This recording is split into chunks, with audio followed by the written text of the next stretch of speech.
Hello all you beautiful people, and welcome back to the channel. This is part 1 of my range test on the production model S22. I am pretty excited about this wheel.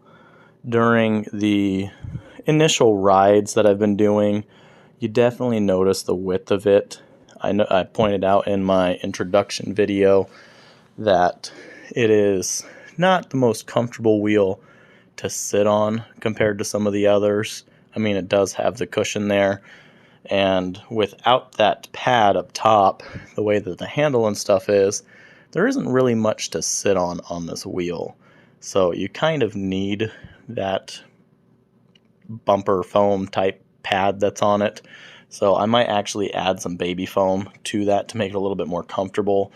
It's not a very large seat cover, so I may actually decide to do some 3D printed seats for the S22, and that way I could actually adjust the sidewalls or the infill in different areas, so I could provide all you S22 fans, lovers, and owners out there a better alternative to the stock seat. It's okay, but not great, and it is a little floppy in the back, but like I said, you don't sit that far back, so it's not really a worrisome thing about this wheel. I typically average a speed of 20 to 25 miles an hour. Yes, I could ride faster.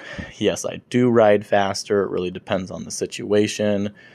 For recent stuff I've been doing with tests on these wheels, this here is one of the local trails to me that's paved. It's a bike trail, walking trail, etc. And it's actually a link trail, so it goes from town to town to city. So it's a pretty nice ride, and one of the cool things about it is it's almost completely flat. So you don't really have to take much into consideration. This is basically a 70-degree day, 220-pound rider at 20 plus miles an hour, 20-25, and flat ground.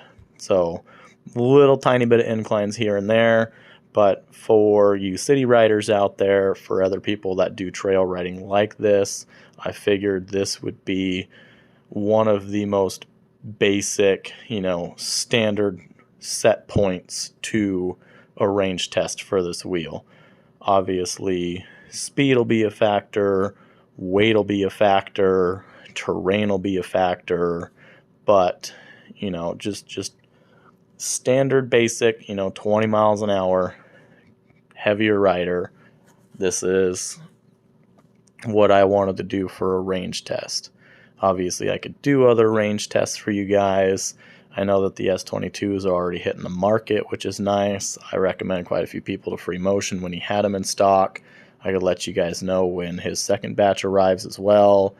But it's not so much, pre-existing wheel. Like I had the Master before a lot of other people were fortunate enough to get their hands on the first batch, and that wheel was not actually a prototype. It was a first batch wheel. I had it air freighted. It was not pre-production model. It was first batch Molly Cell P42 air freighted at my expense. It was like $800 in shipping. So this wheel here is the same as quite a few other people have at the moment. So as far as the range goes, most of it's on the flat land. I did run out of trail because I didn't know where it went here, and I found this park hoping that it kind of just continued on, and it actually went downhill for probably 3/4 of a mile, kind of plateaued in this basin area, and then had a pretty steep incline going back up. Right here you can see it starting to go up. Was not expecting this and didn't really want to put this in the range test, but it happened. So for it not being completely flat land, it's not a whole lot of riding here that was this steep of an incline to impact the battery life. But 2 miles, 3 miles or something in this wooded park is part of this range test, unfortunately. Regardless, this should still be an expected range. I rode from where I normally park at a little park where you kind of link up onto the trail, and I actually took this wheel from there all the way to downtown Olympia, which was a 10.4 mile ride or something. Went and had me a cider and hung out with a friend at the local Locust Cider. So there, it was a long day. I did this after work, and I'm not a long range rider, as you guys know. So to do a full range test in one day, it wasn't happening for me on this wheel. I really tried. My goal, once I realized the range it was getting, was just to get it below 50% and then call it quits at that. So all the way down to downtown Olympia was about 10 miles of this. This park wooded area here, I think, was about 3 or so miles on it. And then I did go to downtown Olympia, which is all flat, and then to get back to the trail, because I didn't want to do a lot of on-road riding at 25 miles an hour when the speed limits are 35 plus. I actually rode up the bike lane to uptown and then hitched down some back roads of neighborhoods back onto the trail. So this is the part here where it's not really a bike lane there, it's more of a shoulder, and that road, I believe, is a 45 and then reduces down to 35 miles an hour. This wheel's top speed is 43.5. I have not tested that with my weight, but I've easily done 30, 32, so I don't think it has as much top speed as my Hero, but for my riding, this wheel works very well. This is downtown Olympia here, so again, you can see it's just all flat land. It helped a lot with the range. I did do some screenshots on my ranges, and I posted the initial reviews on Facebook in the groups. You guys search my name, you'll find it. And at this point here, this is when I was about 10 miles into this ride, which is pretty significant for me. I have plantar fasciitis and other foot problems, but these unicycles are my love and my life now, so I love riding them. I fight through the foot fatigue and foot pain, and it's just a blast to be able to park somewhere and actually ride, city to city, town to town on these things. It's still baffling to me, even after a year and a half, that you could have a single wheel this small that you could throw on your passenger seat that could get you 50 miles of range, and you're basically just standing on it. It's pretty cool. This is the waterfront down here. I ride it quite frequently. You guys have probably seen it in a few of my other videos. It's a nice little area, a lot of food places, a lot of little bars and tap rooms and stuff, so it's typically one of my stops. I believe this is the way back. So the goal in this video, and the point of this video, was when I did the master range test, I got 26 miles on that wheel, and that was like barely 26 miles. I was riding 1% for God knows how long, and then I started getting beeps and tilt back. Not extreme tilt back, but tilt back nonetheless. And I was like, I don't want to get abandoned and stranded somewhere, so I'm going to call it. But this trip and these videos were basically my go-to of being able to show you guys, sped up 6-8 times that I did fully do this range test. I did try to record the entire thing with my Insta360 Go2s. That way you could see the footage. It's not, a map on EUC World, which I keep forgetting to do, but you get to see me on the unicycle and all the places I go, the beautiful scenery here in Washington, and some of the cool trails that you get to ride. So I just want to try to get the footage. With the way I did this, just because I knew it would take me quite a while at 20-25 miles an hour, is I tried to record my 2 points, so from where I started to where I was going, not necessarily the trip back, because it's, if you saw it one way, you don't really need to see it the other way, but you might see some backwards footage on here just because I was trying to record the entire thing. All in all, every one of these videos that's snipped together, I did ride in the rain here. I was kind of mad about that. I saw the rain clouds coming. I was down at Locust Cider. Guy I was hanging out with went outside, and he's like, "Hey, dude, it's raining outside." And I was like, "No, don't tell me that. It's like 80 degrees out and nice." And he was like, "Yeah, look at my phone. There's water drops." And I was like, "Well, maybe I'll hang out for a little bit." Clouds started rolling in, and I was like, "I'm getting out of there." So I actually beat the rain cloud, but I didn't know where I was going on some of these trails, and I ended up looping backwards, as you saw, a minute ago. And I ended up riding back towards the clouds because I was heading the wrong direction. So I got a little bit of rained on. Wheel seemed to be fine. You know, you can see it on the camera.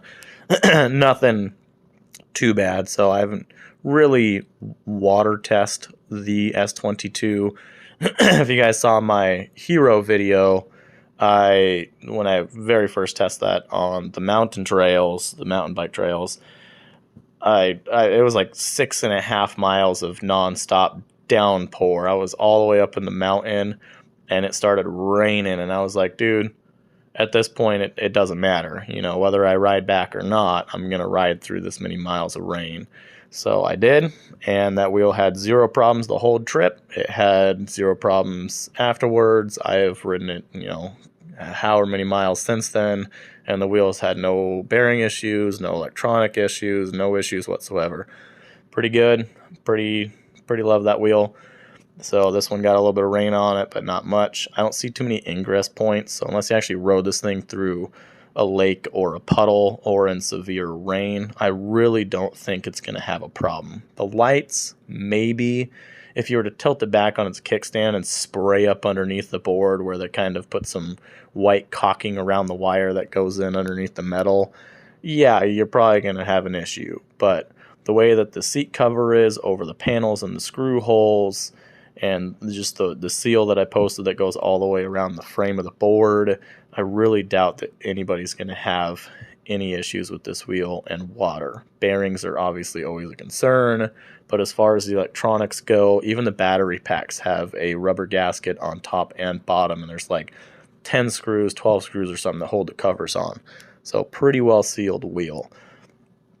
This is me trying to get the shock in the video and show you guys, you know, how bumpy this wheel is, even on just, you know, this trail's got old trees and stuff, so the roots go underneath, the concrete's cracked in areas, and I just tried to provide, you know, some different angles and shots while I was doing this whole video, the whole trip ride. And man, it's you really do feel everything on this wheel. I've again tried to adjust it a few times, and they're just it's bouncy. It's a very bouncy wheel. I feel like my RST did better when you'd hit bumps and stuff than this. And the nice thing about the suspension is typically when you do hit the bump, you know, like I did with the Master, there's a few times where I wasn't paying attention. I was just riding, and I hit something in the road, and I was like, holy crap, if this wheel didn't have suspension, I probably would have went into a death wobble, and I would have been face planting the concrete. This wheel, I have hit a couple of those not really paying attention, and it's startling for one, but it does absorb it. You know, it's not like it's suspensionless, it's just bouncy. So I did order a kit that has a whole new shock assembly with rebound and compression adjustment, and then it has a 650-pound coil, a 550-pound coil, and a 450-pound coil. Obviously, at my weight, I'm going to test the 650-pound coil first, because that's what I have on my Hero, and that wheel rides like an old Cadillac. It is smooth, it absorbs the bumps really easily. When you go off a curb, it's light and fluffy. It sags, obviously, and I can bottom it out very easily. And the suspension travel feels a little shorter just because of the sag on it, but comfort-wise for this kind of riding, it is the best wheel I own right now, period. So I'm hoping that swapping this one to a 650 will create a more comfortable ride. If it's still stiff or still bouncy, then I'm going to try the other spring rates, the 550 and the 450. I'm thinking for my fiance, since she rides around with me on both the wheels, she might be better suited with the 450-pound, because I watch her, like I've told her, I'm like, bounce on the wheel to see how comfortable it is. And at the 750-pound, I mean, she maybe gets like 3/4 of an inch to an inch of movement out of that linkage. It's not very much. So I don't know, she weighs 150 pounds or something. So at a 150-pound rider, she, you know, struggles to get that thing to sag a little bit. So it can't be as comfortable of a ride for her, and it's not a comfortable ride for me. So I'm hoping with those coil upgrades that it'll make for a smoother riding, more comfortable, you know, street hybrid wheel, not hardcore off-roading wheel, but you know, for what we do, hopefully it'll be a lot better. This is, you know, again, just a basic range test on this wheel. When I was downtown, I was at 10.06 miles or something, and I basically just rode around all of these trails to try to get down to 50%. It seemed like a struggle with the Master. You know, went out to Rainier and back, and then got to Target and back, and the wheel was dead. And I was like, I don't normally ride this far. It is impressive, but for how much the wheel cost, that's garbage. And on this one, I felt like I was struggling to get this thing down to 50%. I am going to continue the range test another day. I'm not going to charge it or anything between. I will screenshot it. And I'm really curious what it's going to do below 50% and what it's going to do below 30%. The Master was horrible underneath 30%. It got like a mile and a half from 30 to 1. So all in all, this video here, I actually rode just over 36 miles, and I was actually still at 48%. I got about 6 miles. I was at 30 miles, and I was at 51%. So from 51% to 48%, I got 6 more miles. And at that point, you know, fiance was getting off work. I was running out of daylight. I decided to call it quits. I was pretty happy with 36 miles and the 48%. I hope you guys enjoy the video. Hope you guys enjoy the scenery. I hope you guys subscribe, like, and comment. You have a beautiful day, you beautiful people.